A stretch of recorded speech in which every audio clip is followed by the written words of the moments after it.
하나님의 말씀은 출애굽기 10장 1절부터 11절 말씀입니다. 말씀을 우리 함께 읽겠습니다.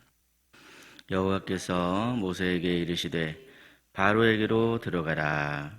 내가 그의 마음과 그의 신하들의 마음을 완강하게 함은 나의 표징을 그들 중에 보이기 위함이며 내게 내가 애굽에서 행한 일들 곧 내가 그들 가운데에서 행한 표징을 내 아들과 내 자손의 귀에 전하기 위함이라. 너희는 내가 여호와인 줄을 알리라. 모세와 아론이 바로에게 들어가서 그에게 이르되 히브리 사람의 하나님 여호와께서 말씀하시기를 네가 어느 때까지 내 앞에 겸비하지 아니하겠느냐. 내 백성을 보내라. 그들이 나를 섬길 것이라. 네가 만일 내 백성 보내기를 거절하면 내일 내가 메뚜기를 내 경내에 들어가게 하리니 메뚜기가 지면을 덮어서 사람이 땅을 볼 수 없을 것이라. 메뚜기가 내게 남은 그것 곧 우박을 면하고 남은 것을 먹으며 너희를 위하여 들에서 자라나는 모든 나무를 먹을 것이며 또 내 집들과 내 모든 신하의 집들과 모든 애굽 사람의 집들에 가득하리니 이는 내 아버지와 내 조상이 이 땅에 있었던 그날로부터 오늘까지 보지 못하였던 것이리라 하셨다 하고 돌이켜 바로에게서 나오니 바로의 신하들이 그에게 말하되 어느 때까지 이 사람이 우리의 함정이 되리이까. 그 사람들을 보내어 그들의 하나님 여호와를 섬기게 하소서. 왕은 아직도 애굽이 망한 줄을 알지 못하시나이까 하고 모세와 아론을 바로에게로 다시 데려오니 바로가 그들에게 이르되 가서 너희의 하나님 여호와를 섬기라. 갈 자는 누구냐? 모세가 이르되 우리가 여호와 앞에 절기를 지킬 것인즉 우리가 남녀노소와 양과 소를 데리고 가겠나이다.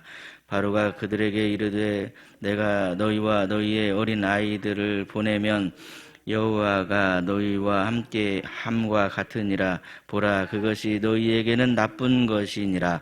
그렇게 하지 말고 너희 장정만 가서 여호와를 섬기라. 이것이 너희가 구하는 바니라. 이에 그들이 바로 앞에서 쫓겨나니라. 아멘. 오늘도 이른 새벽에 출애굽기의 말씀 앞에선 여러분 모두에게 전능하신 하나님의 은총이 가득하시기를 예수님의 이름으로 축복합니다. 우리는 살면서 기회를 붙잡기보다는 기회를 놓치는 경우가 참 많습니다. 대개는 나중에 해도 된다라고 그렇게 생각하기 때문에 그렇죠. 그것은 신앙에 있어서도 마찬가지입니다. 지금 하나님의 말씀이 들리는데도 불구하고 좀 더 고민해보자 그렇게 생각하면서 실천을 뒤로 미루는 경우가 있습니다. 그런데 성경은 다르게 말합니다. 말씀이 들리는 지금이 기회다 그렇게 말씀합니다. 오늘 본문의 말씀은 하나님께서 또다시 바로에게 기회를 주시는 장면입니다. 그러나 바로는 도무지 그 기회를 잡으려고 하지를 않습니다. 하나님께서 몇 번이고 기회를 주시는데도 바로는 계속 버티면서 그 기회를 놓쳐버리더라는 사실이죠. 우리는 살면서 찾아오는 기회가 소중하다라고 하는 그 사실을 알고 있습니다. 하물며 하나님께서 주시는 기회는 우리에게 얼마나 소중하겠습니까? 세상적인 기회와는 비교할 수도 없는 참으로 귀한 기회일 뿐만이 아니라 우리가 놓치면 안 되는 아주 중요한 기회이더라는 것이죠. 그렇다면 우리가 하나님께서 우리에게 주시는 그 기회를 놓치지 않기 위해서는 어떻게 해야 할까요? 첫째로 말씀을 들을 때에 겸손한 귀로 들어야만 합니다. 하나님께서는 다시 모세를 바로에게 보내시죠. 본문 1절을 보시면요. 여호와께서 모세에게 이르시되 바로에게로 들어가라 그렇게 말씀하십니다. 그냥 한 번만 지금 보내신 게 아닙니다. 2번, 3번 계속해서 지금 반복적으로 말씀하셨습니다. 왜 그러시는 걸까요? 하나님께서 힘이 없으셔서 여러 번 사람을 보내시는 걸까요? 그러지 않습니다. 그것은 순전히 바로에게 돌이킬 기회를 주시기 위해서 그렇죠. 오늘 본문 2절을 보시면 하나님께서 분명한 목적을 가지고 계신다는 사실을 알게 됩니다. 2절 마지막 부분을 보시면 너희는 내가 여호와인 줄 알리라. 너희는 내가 여호와인 줄을 알리라. 그렇게 말씀하십니다. 하나님께서는 단순히 바로를 심판하시려고 이렇게 역사하시는 분이 아니십니다. 하나님이 어떤 분이신지를 알게 하시려고 바로와 또 그 후손들까지도 하나님이 어떤 분이신지를 알게 하시려고 그래서 그 하나님께로 돌아오게 하셔서 다시 복이 되게 하시려고 하시는 하나님이시더라는 것이죠. 그래서 여러분 나중에 이제 예언서의 말씀을 가서 보시면 애굽을 회복시키시는 하나님의 말씀이 나오고 있는 것을 보게 됩니다. 하나님의 심판 선언 속에는 항상 이렇게 기회가 담겨져 있습니다. 단순히 심판 선언이 목적이 아니고 그 안에 기회가 담겨져 있더라는 것이죠. 너희가 돌아오면 그러면 기회를 잡게 될 거야. 그렇게 말씀하시는 겁니다. 그러므로 하나님께서 이제 곧 심판하실 거다라는 그러한 말씀 속에는 어서 빨리 돌아와라. 어서 빨리 돌아와라. 이렇게 부르시는 간절한 주님의 음성이 담겨 있다라고 하는 사실을 우리는 기억해야만 합니다. 하나님께서는요, 죄인이라고 해서 망하기를 원하지 않으십니다. 오히려 돌이키기를 원하십니다. 그래서 성경을 보면 심판의 메시지는 끊임없이 반복되고 있는 것을 보게 됩니다. 그것은 결코 하나님께서 거짓말을 하고 계신 게 아닙니다. 분명히 심판이 있습니다. 예수님의 십자가를 보십시오. 하나님께서는 예수님의 십자가를 통해서 우리의 모든 죄를 심판하셨습니다. 그럼에도 하나님의 말씀이 들리는데도 믿지 않고 죄에서 돌이키지 않는다고 한다면 과연 우리는 어떻게 되겠습니까? 결국 문제는 하나님의 말씀을 듣는 우리의 태도입니다. 같은 말씀을 들어도 어떤 분은 인생이 완전히 복되게 바뀌어버리고 어떤 분에게는 아무런 일도 일어나지 않습니다. 과연 차이는 어디에 있습니까? 말씀을 듣는 귀에 있습니다. 지금 들려오는 말씀에 대해서 겸손한 귀인가 닫힌 귀인가 바로 그 차이밖에 없더라는 것이죠. 그러므로 말씀이 들릴 때 그냥 흘려보내지 마시고 겸손한 귀로 귀담아 들으셔서 하나님이 우리에게 허락하신 지금이라고 하는 그 기회를 붙잡으시는 저와 여러분이 되시기를 예수님의 이름으로 축복합니다. 다음으로 우리가 말씀을 제대로 들었더라도 이 완악한 마음을 조심해야만 합니다. 생각해보면 바로는 모세를 통해서 계속해서 말씀을 들었고 하나님의 능력도 직접 경험해 보았습니다. 그런데도 바로는 마음을 바꾸질 않습니다. 과연 왜 그랬을까요? 무엇보다도 마음이 굳어졌기 때문이었습니다. 마음이 한번 완악해지기 시작하면 과연 어떤 일들이 벌어지게 될까요? 하나님의 말씀이 들려도 별로 의미가 없습니다. 마음이 굳어져서 도무지 그 말씀대로 움직이려고 하지를 않기 때문에 그렇습니다. 그래서 결국 바로도 더 강한 심판을 경험하게 되었습니다. 얼마나 불쌍합니까? 똑같은 말씀을 들었는데도 마음이 굳어져 있으면 이러한 영적인 악순환이 계속해서 반복될 수밖에 없더라는 것이죠. 그렇다면 바로는 왜 이렇게 마음이 완악해져 버린 것일까요? 그것은 지금까지 애굽에 닥친 그 재앙들을 한번 돌아보면 그 이유를 우리가 짐작해 볼 수 있습니다. 나일강은 애굽이 섬기는 대표적인 우상이었습니다. 나일강의 피로 변했죠. 개구리도 마찬가지로 이 다산과 부활, 출산의 우상이었습니다. 땅의 먼지가 이로 바뀐 것도 그 땅이 바로 애굽 사람들이 섬기는 우상이었더라는 것이죠.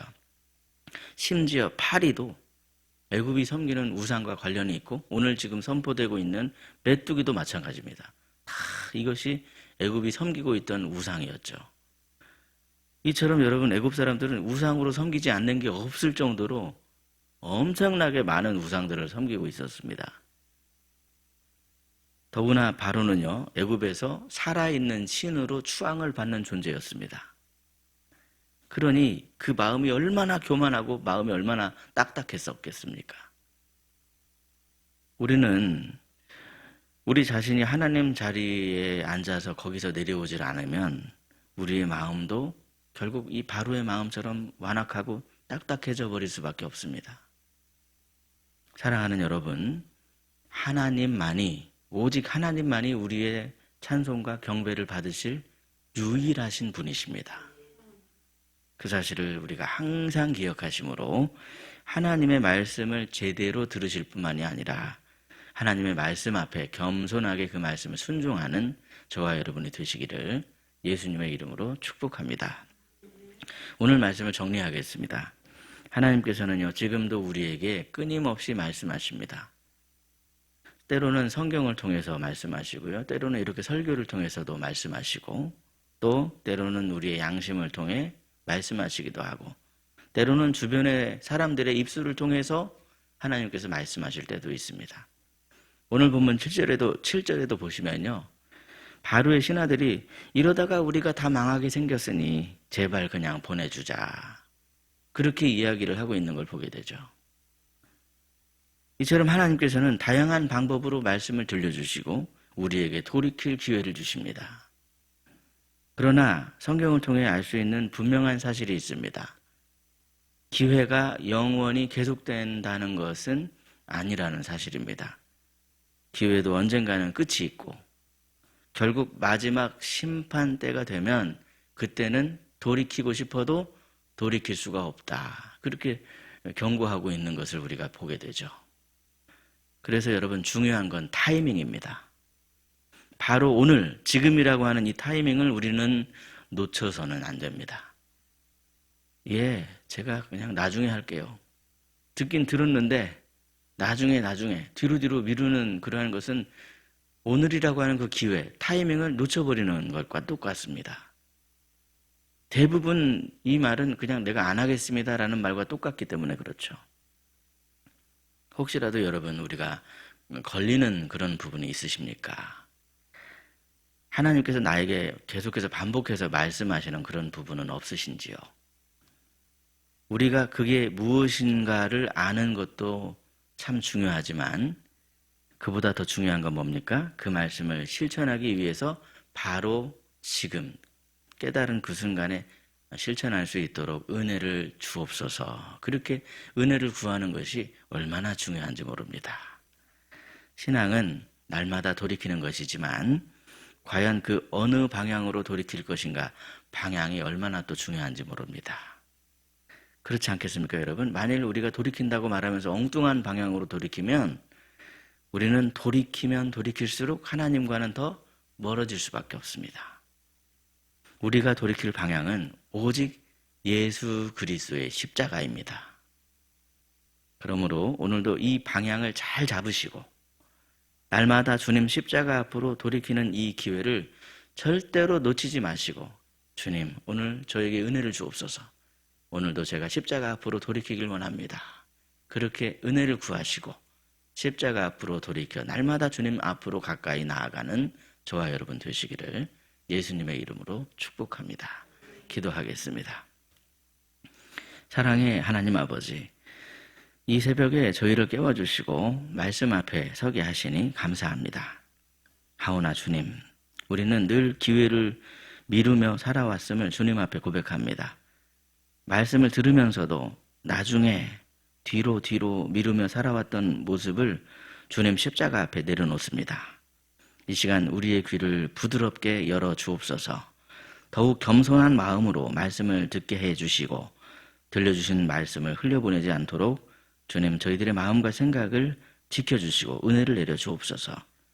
우리의 완악한 마음을 주님 불쌍히 여겨주시옵소서. 굳어진 마음을 부드럽게 해주시고 고집과 교만을 내려놓게 해주셔서 말씀 앞에 즉시 순종할 수 있는 믿음을 허락해 주옵소서. 우리에게 기회를 주시는 하나님, 지금이 바로 기회의 때인 줄 믿습니다. 이 때를 놓치지 않게 하시고 오늘 이 자리에서 지금 이 순간 은혜를 구하며 돌이키는 결단이 있게 해 주시옵소서. 그리하여 우리의 시선을 예수 그리스도의 십자가로 향하게 하시고 그 십자가 앞에 날마다 새로워지는 은총의 삶을 살게 하여 주시옵소서. 특별히 희락에 속한 모든 가정을 주님 손에 올려드립니다. 요즘에 참으로 나라의 경제가 정말 어렵습니다. 그럼에도 희락에 속한 우리 사랑하는 가정들이 하나님의 보호하심 아래에 흔들림이 없게 주님 붙들어 주시고 더욱더 굳건한 믿음을 주셔서 여호와 이레의 하나님을 날마다 경험할 수 있도록 주님 친히 인도하여 주시옵소서. 여호와는 나의 목자이시니 내게 부족함이 없습니다. 그러한 고백이 우리 성도들의 고백이 될 수 있도록 주님께서 친히 돌보아 주시옵소서. 오늘 하루도 주께서 우리와 함께 해주실 줄 믿고 감사드리오며 우리 구주 예수 그리스도의 이름으로 기도드리옵나이다. 아멘. 각자 기도하시겠습니다.